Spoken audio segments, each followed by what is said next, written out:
Iraq Economic News and Points to Ponder Sunday AM October 20, 24. Listen to the full version on the official dinarreport.com website and become our supporter on Patreon. Among them are exchange rates. The most prominent advantages of increasing Iraq's share in the International Monetary Fund. Money and Business Economy News, Baghdad. The Prime Minister's advisor for financial affairs, Mazhar Mohammad Saleh, confirmed today, Saturday, that increasing Iraq's share of the International Monetary Fund is a step to confront economic challenges and stabilize the dinar. While he pointed out that it is a tool against exchange rate fluctuations and inflation problems and to enhance investors' confidence in the Iraqi economy. Saleh told the official agency, which was followed by Al-Iqtisad News, that Iraq maintains a reserve of gold within its foreign reserves, and it is part of the official reserves of the Central Bank of Iraq. As monetary gold is a means of supporting the value of the Iraqi dinar and achieving the desired economic stability. When inflation rises and the value of foreign currencies falls, the price of gold usually rises, so gold is a hedge against inflation or currency devaluation. It is also a type of long-term investment and contributes to diversifying the country's sovereign investment portfolio, because it is originally stable compared to currency volatility, he added. He continued, "Our country holds about 150 tons of gold, which constitutes a percentage of the country's foreign currency reserves. This reserve is managed in accordance with the guidelines issued by multilateral international financial organizations. It represents a hedging tool and a safe and appropriate haven, as it is an important part of the national currency cover." He pointed out that the monetary authority in our country has sought in recent years to increase its gold reserves, in order to confront economic challenges and ensure the stability of the Iraqi dinar. He explained that gold remains a protection tool against fluctuations in exchange rates and inflation problems, and it also contributes to enhancing investor confidence in the Iraqi economy. Earlier, the Council of Ministers approved increasing Iraq's share in the International Monetary Fund by the equivalent of 831,900,000 SDR. Or the equivalent of 1.45025127 trillion dinars, according to the exchange rate on October 8, 2024, provided that the amount of the increase is included in the allocations for the year 2025. And that the proposed increase will lead to an increase in Iraq's share in the International Monetary Fund by 50% of the previous share, and to an increase in Iraq's voting power. 133 views October 19, 2024. The dollar opens the beginning of the week higher against the dinar in Baghdad. The 19th of October 2024 Mawazin News. Economy. The US dollar exchange rate rose in Baghdad markets on Saturday morning. The dollar price rose with the opening of the Al-Kifa and Al-Harithia stock exchanges to record 153,300 dinars per $100, while it recorded 153,000 dinars per $100 last Thursday. The selling prices in exchange shops in the local markets in Baghdad recorded an increase, as the selling price reached 154,250 dinars, while the purchase price reached 152,250 dinars per $100. Al-Sudani. We will reach a production stage exceeding 80% in 3 years. Local, 3:05 October 19, 2024 Mawazin News. Baghdad Prime Minister Mohammad Shia al-Sudani announced today, Saturday, the production of 25% of Iraq's need for antibiotics, stressing that a pharmaceutical production stage exceeding 80% will be reached within 3 years. His office stated, in a statement received by Mawazin News, that al-Sudani opened, today, 2 factories for antibiotics, cephalosporins, and immunosuppressive drugs, which are private sector projects within the program to localize pharmaceutical industries in Iraq, which the government has adopted as a priority in its program.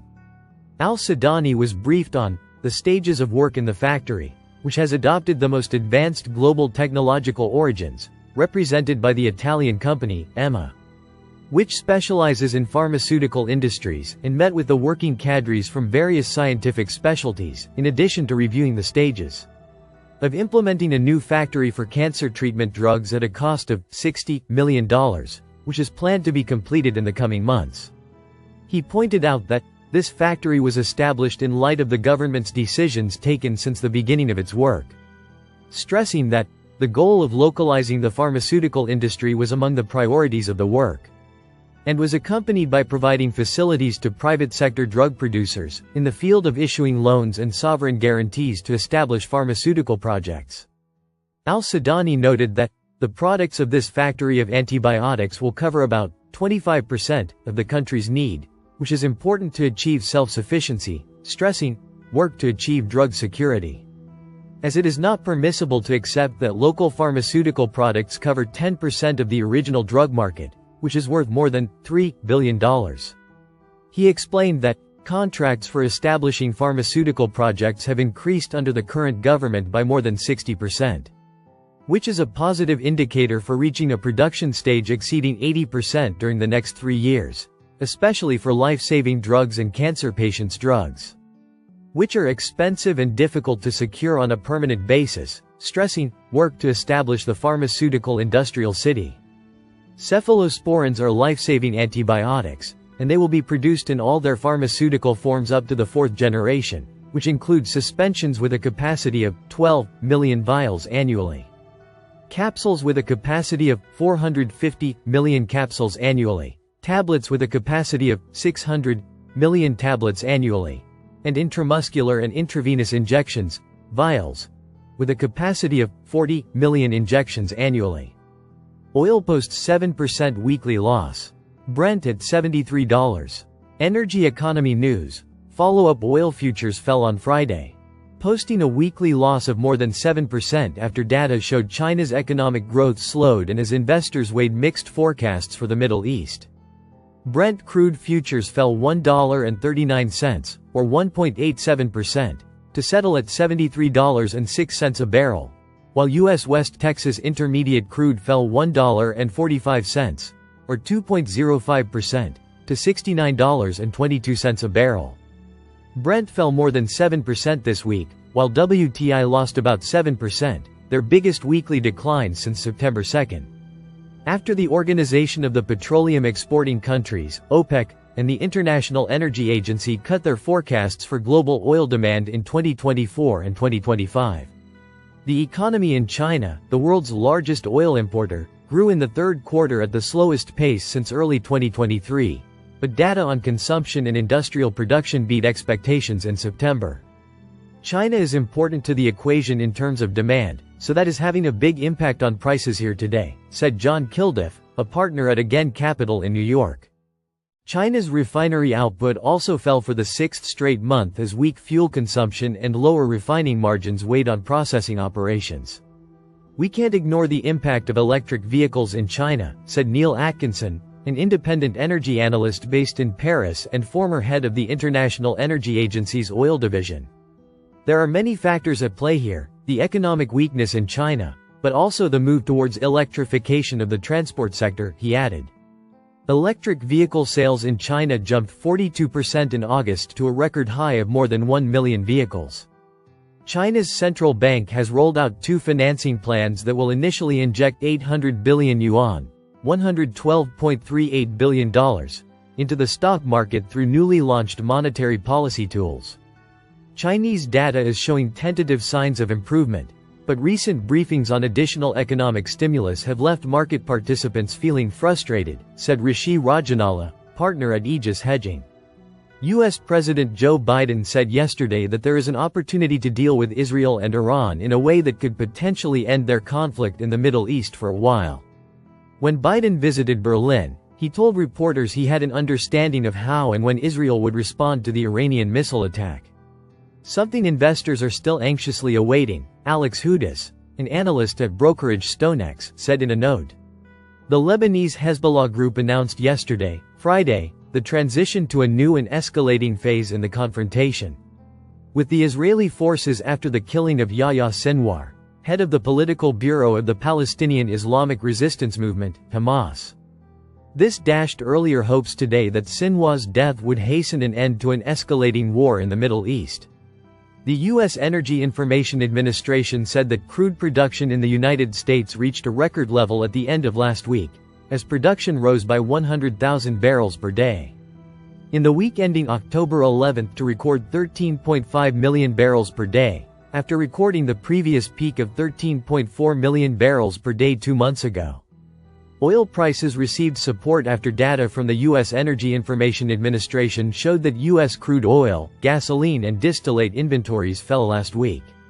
U.S. retail sales rose slightly more than expected in September, and investors still see a 92% chance the Federal Reserve will cut interest rates in November. 92 views October 19, 2024. Within a week, more than $1 billion in sales from the Central Bank of Iraq. Saturday the 19th of October 2024 1428. Economic number of readings, 69 Baghdad, MENA, the total sales of the Central Bank of Iraq of hard currency during the days in which the auction was opened last week exceeded $1 billion. The central bank sold during the past week and for the 5 days in which the auction was opened $1,317,374,259, at a daily average of $263,474,852, higher than the previous week, which amounted to $1,309,074,838. The highest dollar sales were on Sunday, where sales amounted to $270,808,434, while the lowest sales were on Wednesday, where sales amounted to $253,497,545. Foreign remittance sales during the past week amounted to $1,279,724,259, an increase of 97% compared to cash sales, which amounted to $37,650,000. Listen to the full version on the official dinarreport.com website and become our supporter on Patreon. Source: dinarrecaps.com